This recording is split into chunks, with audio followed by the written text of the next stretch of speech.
Understanding ship terminology and layout is essential for anyone interested in maritime knowledge. Let's dive right in. First, let's break down some basic ship terminology. A ship is made up of various parts, each with its own name and function. The hull is the main body of the ship, designed to keep it afloat. The bow is the front, while the stern is the back.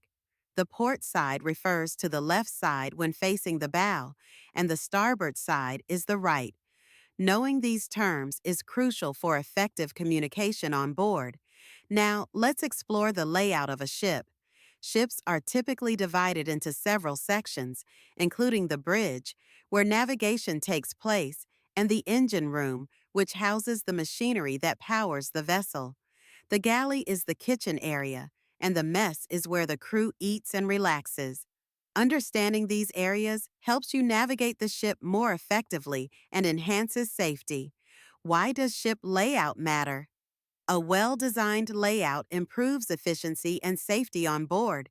For example, the placement of emergency equipment is critical. In case of an emergency, knowing where to find life jackets or fire extinguishers can save lives. Additionally, a logical layout allows crew members to perform their duties without unnecessary delays, which is vital during critical operations. Let's not forget about the importance of communication. Familiarity with ship terminology and layout enables crew members to convey information quickly and accurately. This is especially important in high-pressure situations where every second counts. In conclusion, mastering ship terminology and layout is not just about knowing the names of different parts. It's about understanding how they work together to ensure the vessel operates smoothly and safely. Whether you're a budding sailor or just curious about maritime life, grasping these concepts will enrich your experience on the water. So, take the time to learn and appreciate the intricacies of ship design and function.